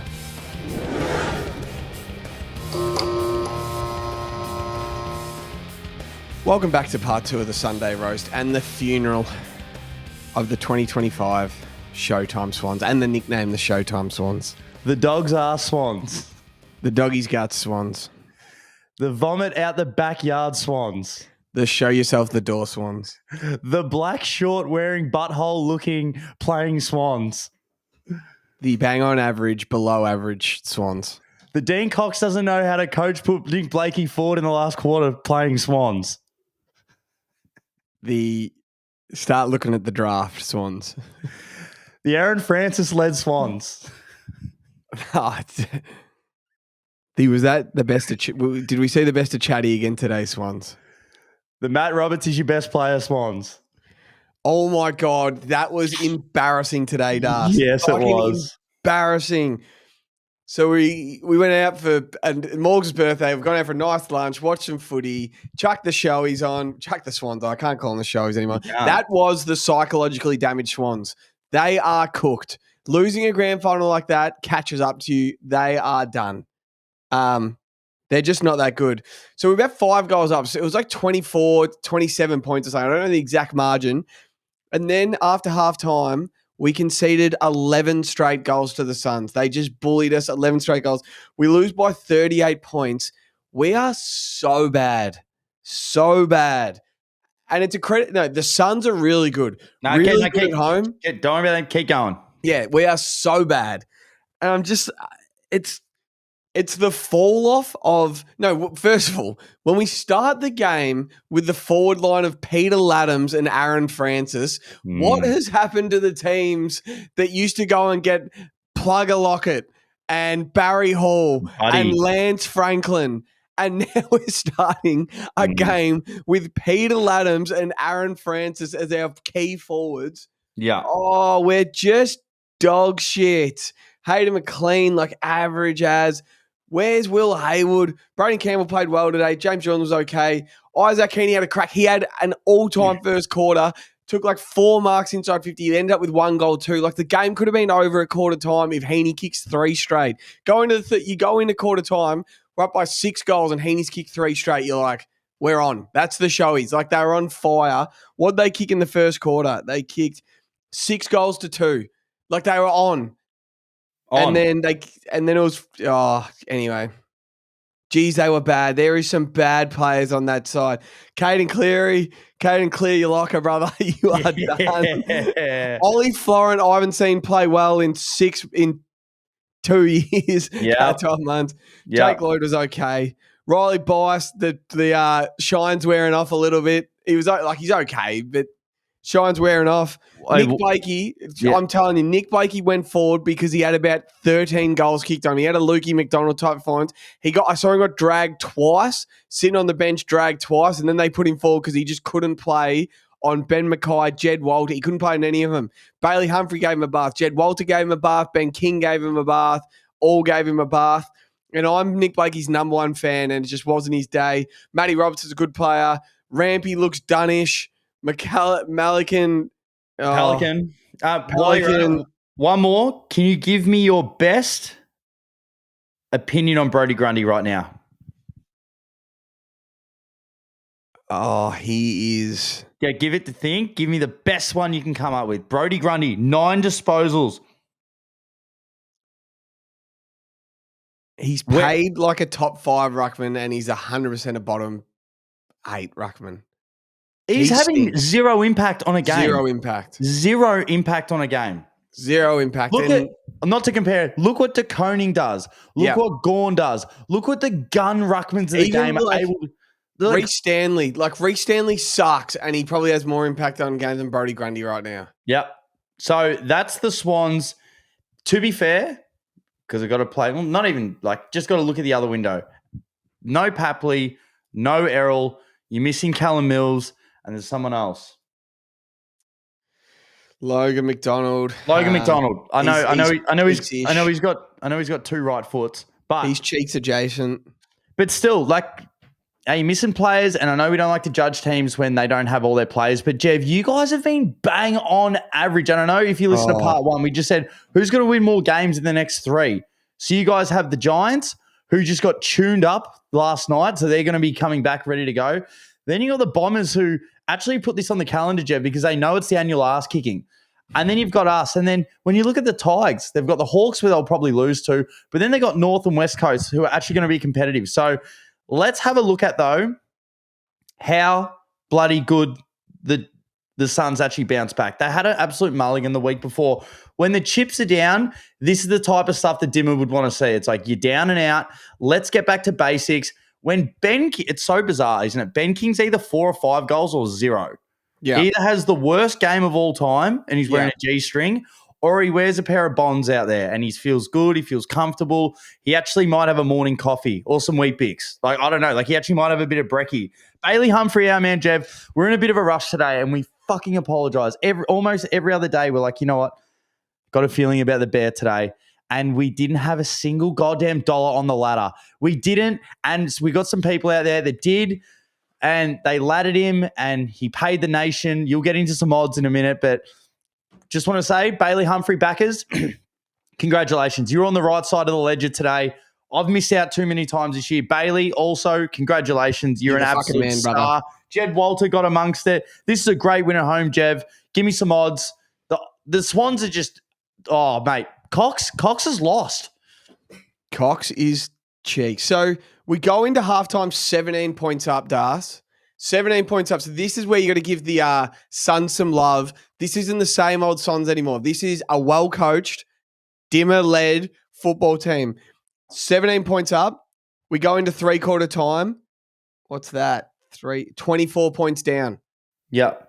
That's like a 50-point, or it's like 40-point swing in a quarter. They kicked 6 goals, 6 to our 1 point in the third quarter. And it was just out of the middle. And then it was just it was Bailey Humphrey. It was Jed Walter. I think he kicked 3 that quarter, or maybe 2 in the quarter. It was Ben King. It was anyone, and it was Matt Rao. It was however you wanted it. They were too tough, too physical, too good. Dan Rioli was getting on them, and it's like, nah, this is what they've trained for. Like, this is who they are, especially at home. So, like, if you said at the end of the game, the Suns beat the Swans today at home, it's like, yeah, the Suns are favourites. They're really good at home. But when the Swans are 24 points up, playing like the Showtime Swans, and and Heaney and Warner are just looking like they were just jumping off the screen in the first half. You're like, yes. They went into halftime. Yeah. Chad had 2. Heaney had 1 goal too. It's like, nah, they're back. And then, yeah, this is just the Suns. This is the Suns now. Like, they are a great football team. They're not a fraud watch at all for me. They're good. They're going to get better. The last bloke you're going to call a fraud is Matt Rao, because he fucking has a crack in. Noah Anderson, I want to see lift a little bit more. Like, he's been okay. He hasn't absolutely lit a game up in a while since we were there at the MCG. He only had 21 today, 9 kicks, 12 handballs. So we want to see a bit more from Anderson. But like Took, again, 24 touches, 2 points. Johnny Noble's had 30. Dan Rioli's had 21 and 2. Yep. Like, we talk about off-season pickups, and there's so many, but Rioli and Noble go into their half-back lines. Bang, bang. They've just played winning football their whole careers. Like, how good. And then, yeah, Bailey Humphrey walks off. We said it. He's Jordan to go type impact. 4 goals, 1 and 18 touches, and he missed a pretty easy one. Could have walked off with 5 dusts. Like, what a player. Probably the best game of Jed Walter's career. Yeah. After having a shocker under the lid. 3 goals, 1, like 6 touches, but he's had 4 tackles. Like, soon that's going to turn to 12 touches, 5 marks, and it still can be 3 goals, 1. But, like, it's getting better and better. So you just, like, as you and me are Suns lovers as well, it annoys us when it happens to our team. But got to be happy for the Suns. Like, what are they now? They're 1 loss to the Tigers. So they're top of the ladder, 20 points, 5 and 1. 3rd on the ladder. It's just because they played a game less than Collingwood and Brisbane. Like, good on them. And even like you say, Jed Walter, I know he only had the 6 touches, but when you feed that around, so you want to give the ball to King the most. He's your best set shot. So he's had 5 goals. Humphrey's kicked 4. Jed, you've kicked 3. Like, you take what you get. And I do want to mention for anyone that did watch the game, I know Noah Anderson didn't have his best game. What was it, 20 and 21? He'd rather that than have a 30 disposal game and a loss. But there was a moment towards the end of the game, can't remember who it was, got a free kick, and you just see him just celebrating, just, yes, good. Like, he doesn't give a, like, these captain guys, of that club. These guys just want to win. They don't care about individual accolades. They don't give a shit who kicks the goals. Yep. They're just in the stage now. They're like, what's on the wall? Make finals, win a final. Let's go. So awesome. The Suns 38-point win was awesome. Can you give us some odds? And what was the line in this game?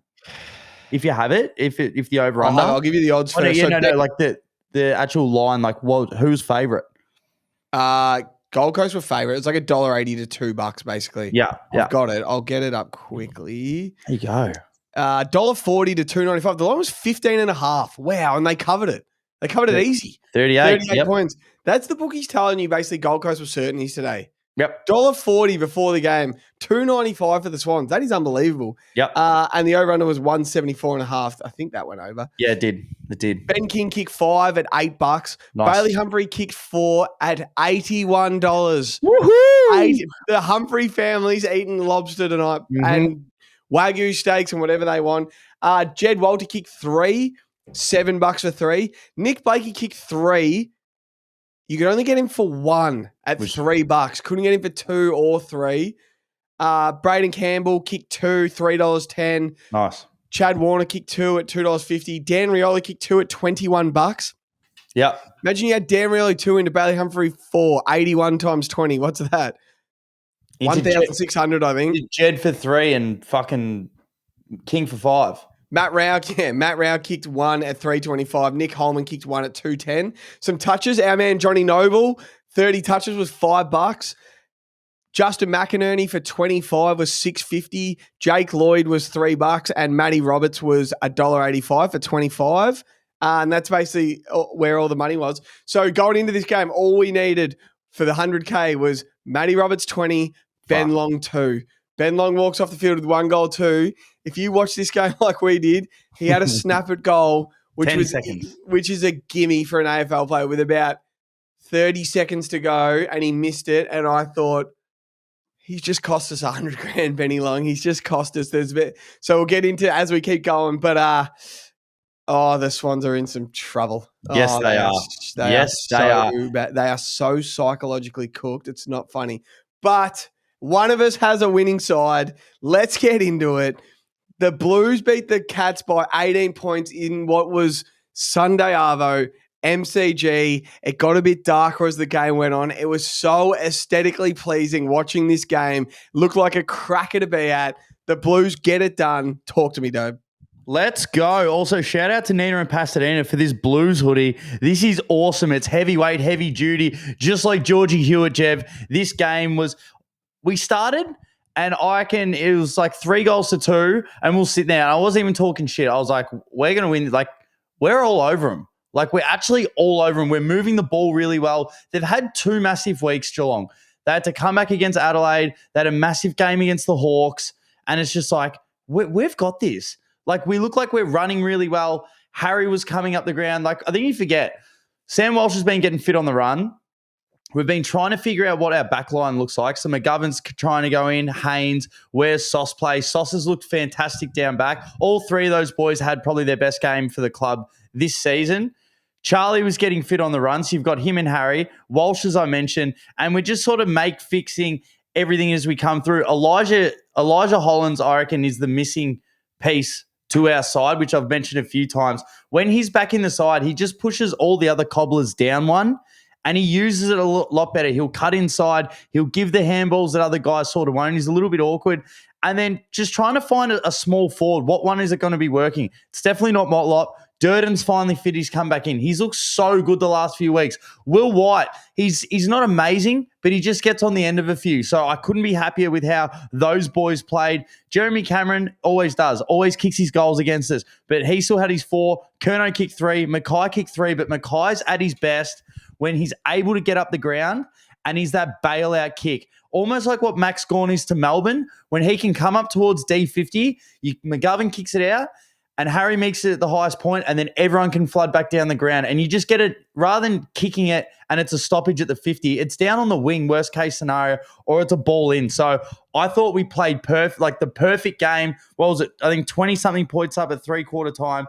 Felt like a scary lead. They kicked the first goal 15 seconds into the third, into the last, and you're like, fuck, here we go. But we kept it within 2 goals, and yeah, we just ran away with it. I thought we milked that last that last 5 minutes really professionally. We haven't done that in a while.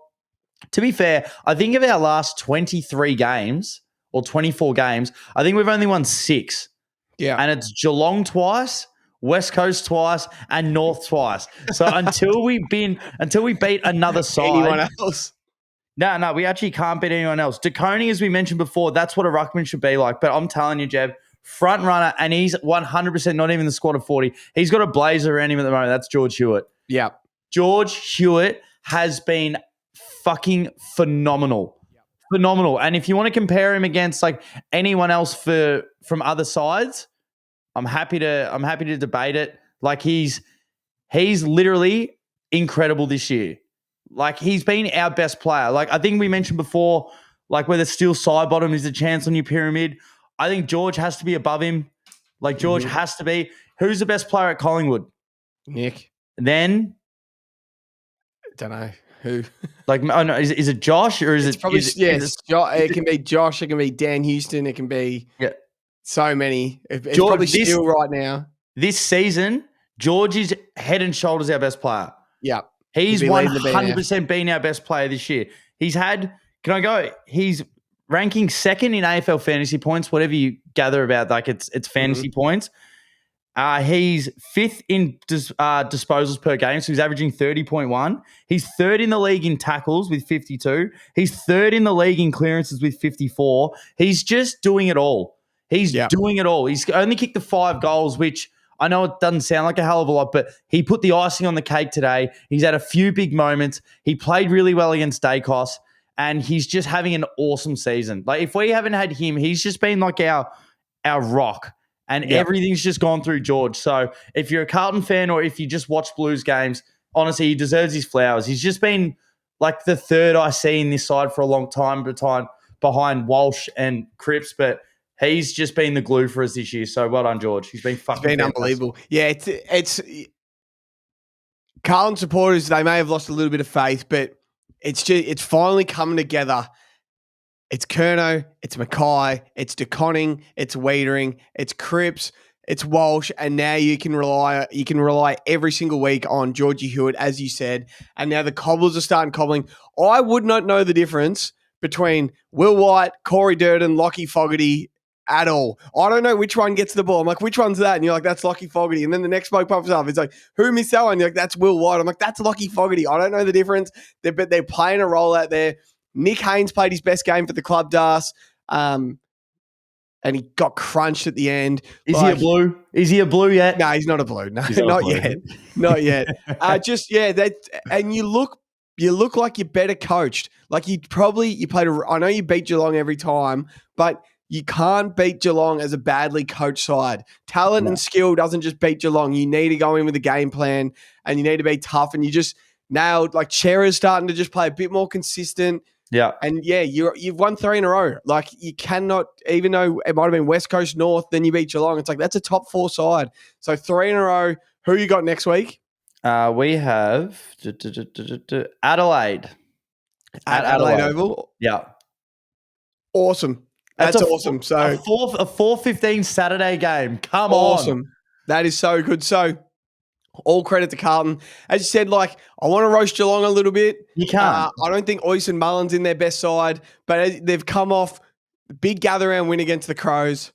They beat the Hawks in an all-timer last week, and then Carlton, off 2 easy kills, they've come ready for this game, and Geelong just looked a fraction off, and they were just good. Jez tried to keep him in it, but we have to roast him just a little bit.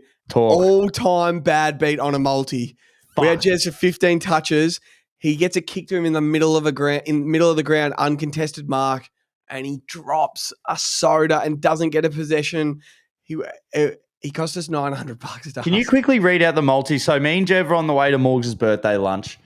And we're just having a chat. We're like, let's sharp up a touch. Let's go 2 legs per game, a goal kicker, disposals for the Sunday slate. And we're feeling good. This thing was paying, I think, $68. So you went John Noble 20, Ben King 2. I went Heaney anytime, Warner 20. Good start. Tick, tick, tick, tick. We're on. Then You went Sam Walsh 25, Zach Williams for 1. Bang. I went Jez Cameron 15, Tyson Stengel for 1. Jez Cameron has 14. Then in the next game, you went Warple 20, McDonald 1. I went Huswaite 20, Marbiol Chol 2. And everything ticks except Jez Cameron has 14 touches. That was 63 to 1. We had 15 on it to win back $900 or something. Oh, it's a bad beat. They would have paid for lunch. I had a multi on the Swans game. Bailey Humphrey 2, Jed Walter 2, Chad Warner 2, Isaac Heaney 2 at 77 to 1. I had 10 on it to win $770. Heaney kicks 1 goal, 2 in the first quarter. I'm offered 3. They're all ticked by halftime except for Heaney's on 1. I'm offered $300 cash out at halftime. I say no. I'm like, he'll kick a second half. And he didn't kick it. And I cashed out at $37 when he got a corky with like 5 minutes to go. Oh god damn. Anyway, the Cats, you never worry about when the Cats lose. It's only when they lose 3, 4, 5 in a row. You know, it's a loss for them. Some of their guys weren't great today. It was a cracking game of footy. Yeah. I'm sure Oyce and Mullins not going to play many more games for the Cats. Who else? Anyone else have some bad moments? Sean Mannor's a dog. I love Sean Manor. He's a dog. Oath. Danger. So if the 100K was alive, going into the game, we had Jez 3, tick. Charlie Curnow 2, tick. Walsh 25, tick. Corey Durden anytime, tick. Dangerfield for 2. He kicked 1. I don't know if he had any other good looks. I can't remember off the top of my head. So we would have been, if Ben Long kicked it would have been a danger goal. Yeah, he kicked 1 straight, 13 touches. So cracking game of footy. I got some odds here, and there were some good odds in this game. Give it to me. Eds for 4 was $4.25. Geez, that's short. Curnow for 3 was $2.40. Mackay for 3 was $3.75. Yep. For 2, Lockie Fogarty, the dogger for 2 was $13. Nice. Ollie Dempsey for 2 was $4.25 for his 3rd week in a row. He kicked 2. Him every week. Kicks him every single week. You and Matt Kennedy. Baz Lanker was $2.20 for 1.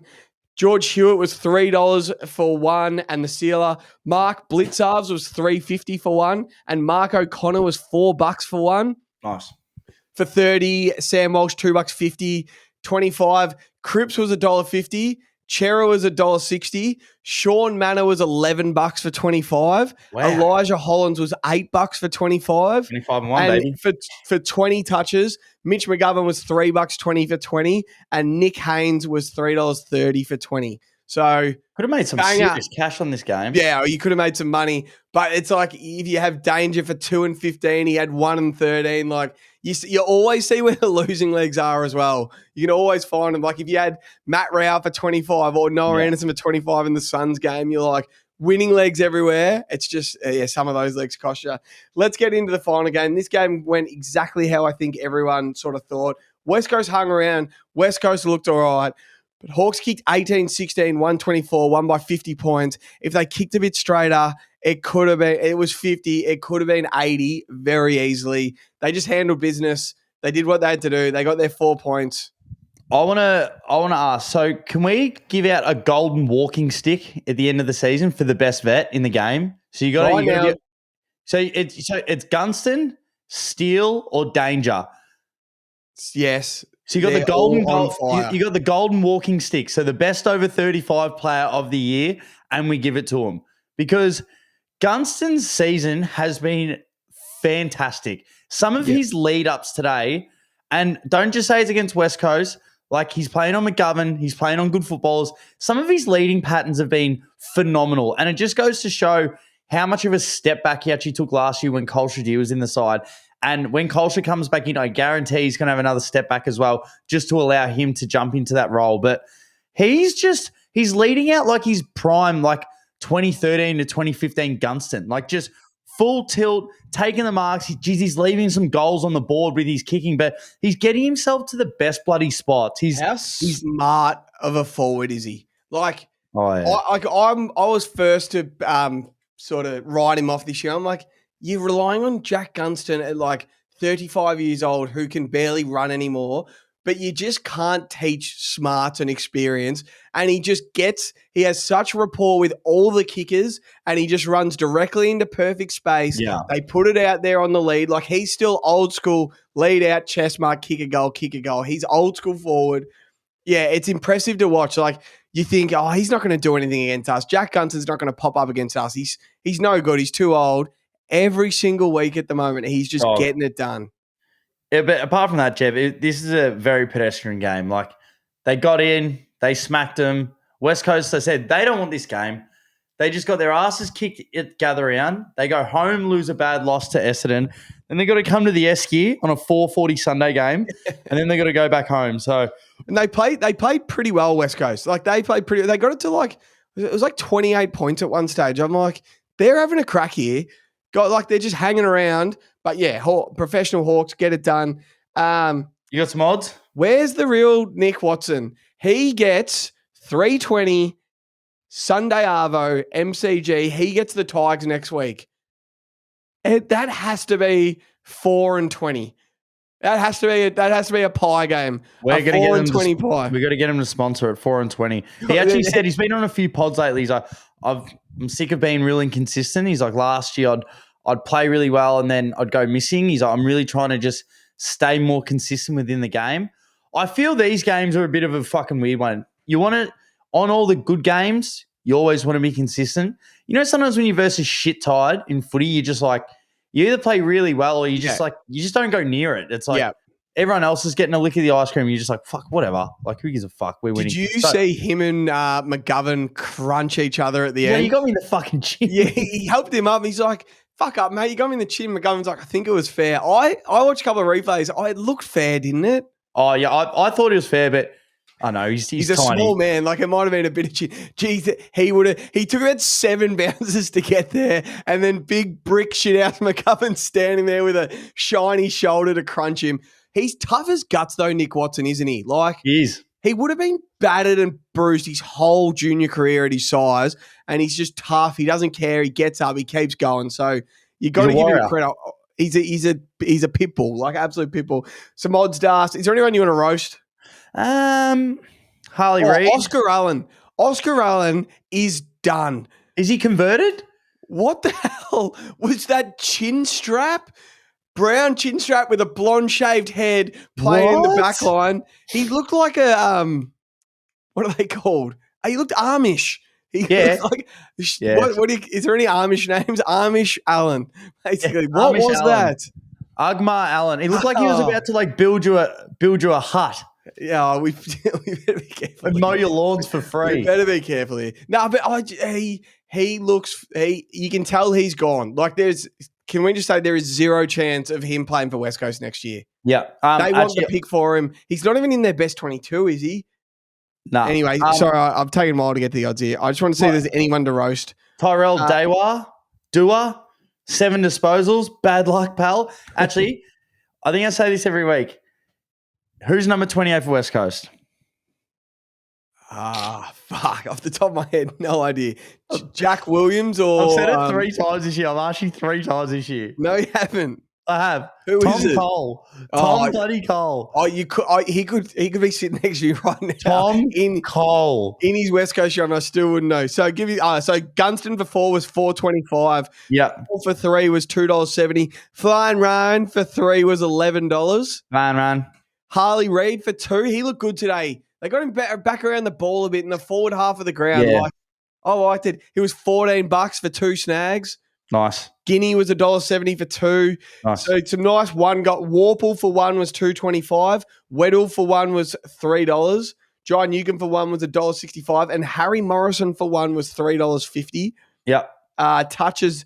So the most touch on the ground was Josh Battle with 29. So for 25, he was $8. Ryan Marrick was $2.25 for 25. And Brady Huff, my man, for 20 was $7. And Henry Huswaite in his first game in a while was $1.40 for 20. That was a great multi-leg as a midfielder. So Hawks get it done. West Coast of Cheeks. They go back home. Who have they got next week? I don't even know. We're about to get into Guess the Lines, aren't we? Yeah, we are about to get into Guess the Line. So we're going to have a look at the games for next week. We got no idea what the odds are. Hound, just let me write these down quickly. Welcome back to Guess the Lines, powered by PointsBet. So we guess what next week's round 8 lines are going to be. We haven't looked at the odds. We actually don't care if we win or lose, but we do compete, and I'm up 1-0. Is that right, Daz? Yep, you're up 1-0. Let's go. Game 1. I can't believe the Thursday night game. Bombers and North Melbourne. It'd be under the lid, surely. Bombers, North Melbourne, Thursday night. I am a bit of a Bombers fan. They have to be favourites. I'm going to go a flat 18.5 points. It's 20.5. What do you guess? 13.5. So I win that one. Let's go. One's in. Jev, 1-0. I'm already predicting my Dope Thursdays, Ice Cold Dope Thursdays. What to fade? Everyone listen up. This is what to fade on Thursday. As many goals as it takes for Larky to get to $3. That's all you're going to back. On Ben Mackay. Ben Mackay sucks. I love it. So if he's $3 for 4 goals, you're just going to have a flat bet on Larky for 4. Bang. I love that. That is a man with confidence still in his veins. Let's get to Friday night. All right, Friday night. So Jev, 1-0. It is St Kilda and Fremantle. Under the lid. Oh, this is one of those ones. So Freo have to be favourites, but you've got to have the Saints at home taxed. I'll go 22.5. Freo minus 22.5. Yep. It is 4.5. 4. What did you say? 15.5. You gotta say your line and then tell me what the line is. Oh, sorry. You said 15.5 and it's 4.5. It's 4.5. It's a lot shorter than what I thought. That feels like a bet on Freo bet, doesn't it? But they think is it a sucker? Is it a sucker bet for the bookies? Travel like a Guinness, Jev. Yeah, so true. I refuse to bet on them away from home. Up the Saints. Jevy Fridays. Saints win. Higgins 5. That'll be 3-1. Guarantee this is a 5-goal game as well for him. All right, so it's 1-1. Next game, Bulldogs, Port. Not too sure where it is. Bulldogs, Port. Dogs will be favourite. Wouldn't be more than 2 goals. 12.5. It is. I said 10.5. It is 18.5. So you win. Wow. I thought it would have been a bit closer. That's a lot of points. I don't mind Port with the points there. Yeah, I thought it would have been a lot closer. So I'm sure where it is. Is it in Ballarat or something? I'll check in a sec. No, I think it's maybe. Remember they dog walked them last year? No, Port dog walked them.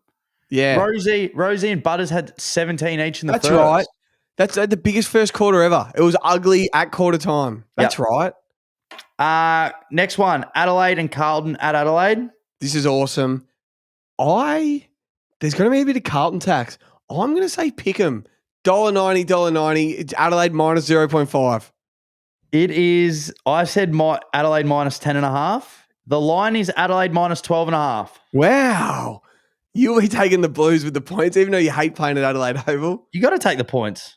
That will get smashed into about 8.5, I reckon. So the Carlton bettors will come. That's one that I get on early. Really get on early. So it's nobody loves playing the Blues more than Isaac Rankin. No one does. So get on that one early. Next one, West Coast and Melbourne. So that must be at Optus Stadium. Melbourne have to be favourites. It can't be any more than 23.5. I said Melbourne minus 12.5. The line's 16.5. So what am I? 16.5. So I'm about 7 points off. Yeah, I'm only 3 off. 3 off. I'm only 3 and 4 off, so I get that one. So 16.5 points. It doesn't seem like that much. You feel West Coast are finally going to have a crack, but I still think Melbourne cover that. Also, you got to feel bad for West Coast. So they've just finished playing, right? Like now. They've got to fly back as well. And I know they get to spend, but then Melbourne fly over fresh after playing Friday night. I think Melbourne cover the Thursday night. They play Thursday night. I think Melbourne cover the 16.5. Yep. That feels like Gawn, Petrarca. That feels like an easy one. 100%. For some reason, they don't have the lineup yet for Pies Cats, unless if you can find that anywhere. We'll go back to that game. We'll go back to it. Next one. So it's 3-2. I'm up. So we got Swans and the Giants. So the Battle of the Bridge. Is it at the SCG? You say Swans first? Yep. Fuck. I'm going to say the Giants are favourites by like a goal. 5.5 points. 5.5. It is, I said Giants minus 10.5. It's Giants minus 9.5. So I get that one. You I'm get only that 1 point off. Fuck. We're not favourites on the SCG. What has happened to the Sydney Swans? The Which is psychologically fair. damaged Swans. Especially, this is a tough one. So the Giants have just come off being absolutely handled. Yeah, 2 They're weeks in a gonna come row. They've lost to you 4 times in a row, 3 times in a row, all times last year. No, we beat them 3 times last year and 2 times the year before. 5 in a row. They could give us an ass whooping. They have to, don't they? Like, if you're thinking about a team that's due. Yeah. And they would have trained their whole preseason on that 30-point loss they gave up to us in the last quarter. Yep. In that final. Yep. And Isaac Heaney will be getting Toby Bedforded for sure. Isaac Heaney with Toby. But I don't rate Bedford. Yeah. I think he's all right. I just think... He beat Nick Dacos. He's the only one that can really run with Nick Dacos. Yeah, Nick was cramping. Everyone saw that game. Next one. Giants Hawthorn, Richmond. All right. 54.5 Hawks. I said minus 47.5. Here we go. It's minus 49.5. So I'll take that as well. Fuck. So you get that as well. Well done. Yep. And last one that I can see here.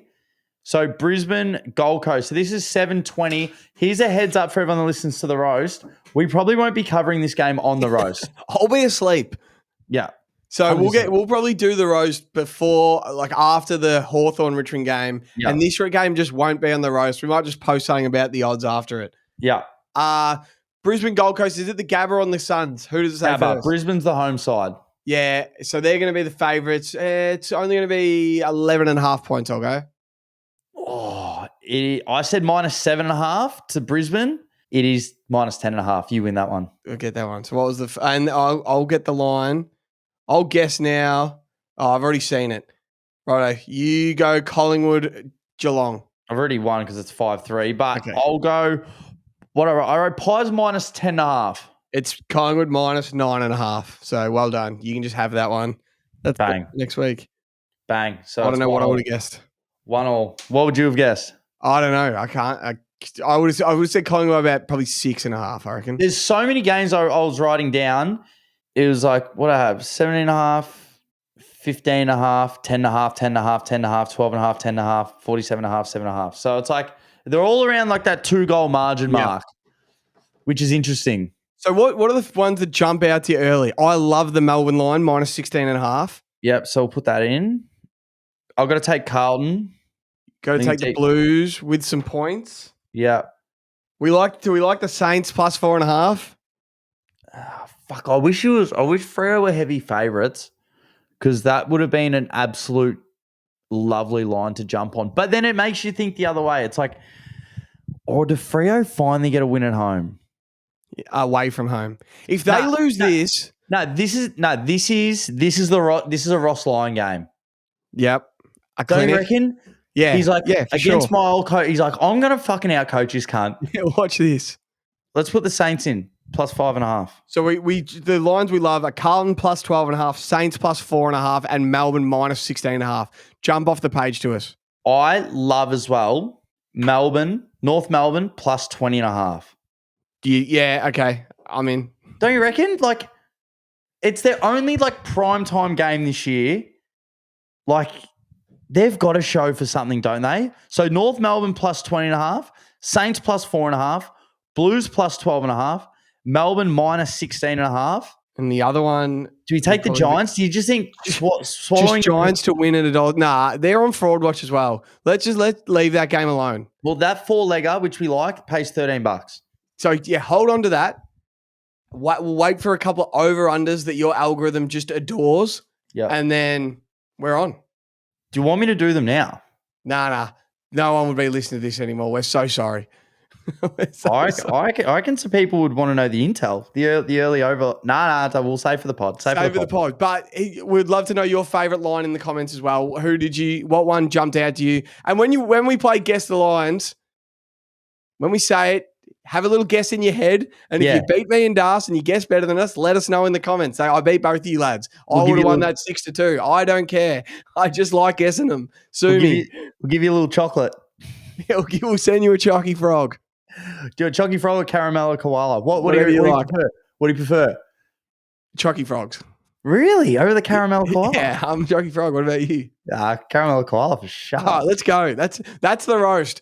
And it's about to be the roast of Morgs roasting us two for taking too long. He has to produce this. It's his fucking birthday. He's trying to get a shag. Let's sing him happy birthday when he listens to it back. Oh, also, wait, quickly. I know no one doesn't give a fuck, but I really want to say it online, and I know he usually listens, but shout out to my man Pap, who did the Ballarat Marathon today. He had a goal time, Jev. This is awesome. He ran at 2:41. Yep. 2 hours and 41 minutes So for the fast. marathon. That is an average of 3 minutes and 49 seconds per kilometre. So my man has literally been working for 4 or 5 years. Well done, sir. That is an unbelievable time. So, Paps, congrats, brother. Love ya. He won't listen to this. He does. Jeff, he ran a 3:49 minute case for 42. It's so impressive. Good on you, Pap. Well done, Paps. See you, mate. Happy birthday to What are you prepared to lose today? For free and confidential support, call the number on the screen or visit the website.